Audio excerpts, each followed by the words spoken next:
Yeah, we're a day late because my siblings had a snow day yesterday and it was way too loud to film, but honestly, it's a blessing because now I don't have to wait a week to talk about last night's game. Let's get to it.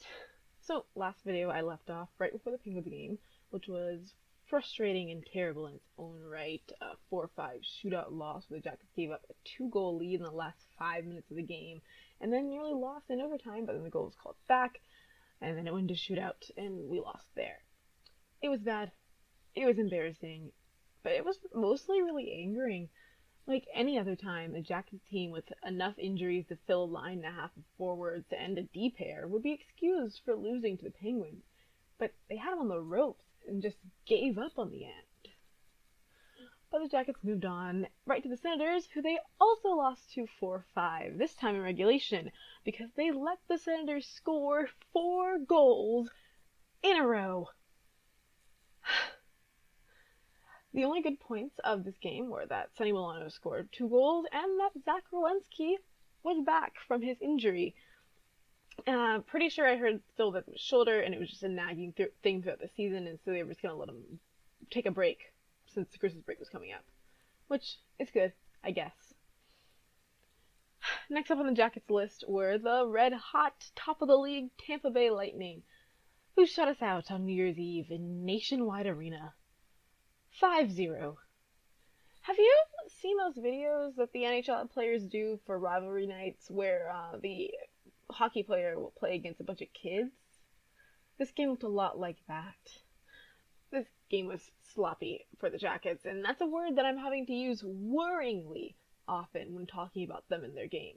Messy passes, tons of breakaways, 2-on-1s, and barely any shots on goal outside the second period. They just left Corby to dry. It was an absolute nightmare. Also, I feel like it's worth mentioning that just before this game started, my favorite ex-Blue Jacket, William Karlsson, scored the first ever Vegas Golden Knights hat trick. He's currently at 22 goals in the season, which is more goals than he's scored in any other season he's ever had, combined. But it's fine. This was fine. It happened. The Jackets were learning from it. The safest death sign came down because apparently the Jackets forgot that recklessness is certain death, as Rob Mixer likes to say. But it's all cool, all cool. The Jackets were able to go on and win 2-1 against the Stars in a pretty boring game, but I'll take a boring win over a frustrating loss any day. And then we lost 0-2 in Colorado, splitting the road trip. Bob was fantastic, only missed the second goal because he was racing back onto the ice from the bench after being pulled. The boys just couldn't score. The only time the Jackets looked alive in this game was the third, which is a terrible trend that we seem to be getting into. Either we're dead until the third period, or we're good the first two, but we just disappear by the time the third comes around. I'd say that it was the latter in our 3-2 overtime win against the Florida Panthers, where we scored 2 power play goals, and very, very, very much the former in our 3-2 overtime win against the Leafs last night. That Leafs game, it was bad for us, and then in the end, I guess it was bad for the Leafs. They looked dead on their feet, and I know it's the second half of a back-to-back, but come on. I literally started talking about the next game because I just thought the game was about over. But then the Columbus comeback Jackets scored 2 goals in the space of 2 minutes, and Brad scored in overtime, and the goal was good because even though it did touch his skate, it also touched his stick. It was a whirlwind of a game, and I hope the Jackets never do that to my heart ever again and just play well during the whole game, please. Other things, Sonny Milano was hurt in the Leafs game, got hit hard in the second, went to the locker room, came back out for like a second, and then was gone for the rest of the game. It's especially sad because he hasn't looked bad out there. He's had a few blunders, but nothing worse than what Johnson and Savard have done recently, so he's alright in my book.